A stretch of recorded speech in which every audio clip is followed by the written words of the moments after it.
இன்றைய முதல் வாசகம் இறைவாக்கினர் எசேக்கியேல் நூலிலிருந்து வாசகம். அதிகாரம் 47, வசனம் 1 முதல் 9 முடிய மற்றும் 12ஆம் வசனம். அந்நாட்களில் வானதூதர் என்னை கோவிலின் நுழைவாயிலுக்கு மீண்டும் அழைத்து வந்தார்.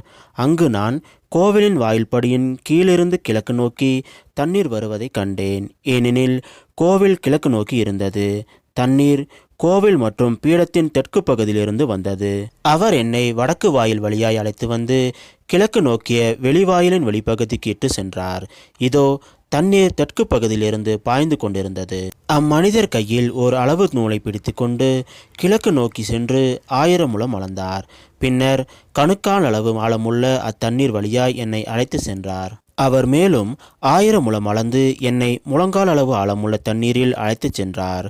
மேலும் 1000 முழம் அளந்து இடுப்பளவு தண்ணீரில் என்னை நடத்தி சென்றார். அவர் மேலும் 1000 முழம் அளந்தார். ஆனால் இப்போது அது ஆறாக ஓடியது. எனவே என்னால் அதை கடக்க இயலவில்லை. ஏனெனில் தண்ணீர் உயர்ந்து நீந்தி போகும் அளவுக்கு ஆழமுடையதாய் யாராலும் நடந்து கடக்க முடியாத ஆறாய் ஓடியது. அவர் என்னிடம், மானிடா, இதை பார்த்தாயா என்றார். பின்னர் அவர் என்னை ஆற்றின் கரைக்கு அழைத்து சென்றார்.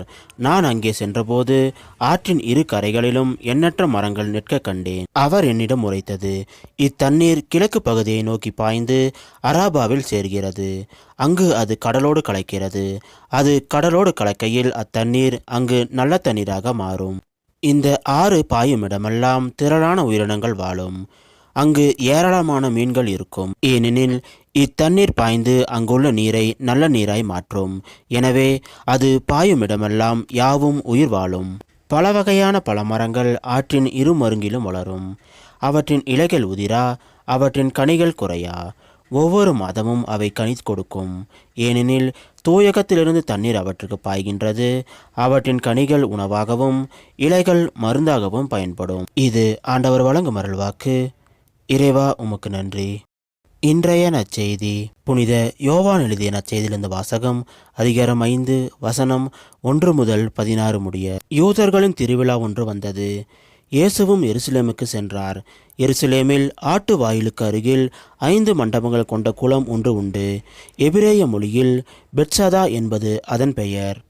மண்டபங்களில் உடல் ஊனமுற்றோர், பார்வையற்றோர், கால் ஊனமுற்றோர், முடக்குவாதமுற்றோர் ஆகியோர் திரளாய் படுத்து கிடப்பர். 32 ஆண்டுகளாய் உடல் நலமற்றிருந்த ஒருவரும் அங்கு இருந்தார். இயேசு அவரை கண்டு நெடுங்காலமாக அவர் அந்நிலையில் இருப்பதை அறிந்து, நலம் பெற விரும்புகிறீரா என்று அவரிடம் கேட்டார். ஐயா, தண்ணீர் கலங்கும்போது என்னை குளத்தில் இறக்கிவிட ஆள் இல்லை.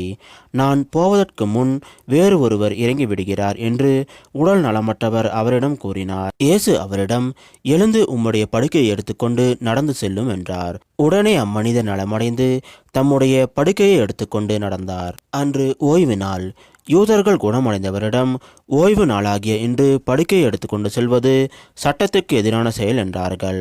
அவர் மறுமொழியாக, என்னை நலமாக்கியவரே உம்முடைய படுக்கையை எடுத்துக்கொண்டு நடந்து செல்லும் என்று என்னிடம் கூறினார் என்றார். படுக்கையை எடுத்துக்கொண்டு நடந்து செல்லும் என்று உம்மிடம் கூறியவர் யார் என்று அவர்கள் கேட்டார்கள். ஆனால் நலமடைந்தவருக்கு அவர் யாரென தெரியவில்லை. ஏனெனில் அவ்விடத்தில் மக்கள் கூட்டமாய் இருந்ததால் இயேசு அங்கிருந்து நழுவி போய்விட்டார். பின்னர் இயேசு நலமடைந்தவரை கோவிலில் கண்டு, இதோ பாரும், நீர் நலமடைந்துள்ளீர். இதைவிட கேடானது எதுவும் உமக்கு நிகழாதிருக்க இனி பாவம் செய்யாதீர் என்றார். அவர் போய் தம்மை நலமாக்கியவர் இயேசு என்று யூதர்களுக்கு அறிவித்தார். ஓய்வு நாளில் இயேசு இதை செய்ததால் யூதர்கள் அவரை துன்புறுத்தினார்கள். இது கிறிஸ்து வழங்கும் நற்செய்தி. கிறிஸ்துவே உமக்கு புகழ்.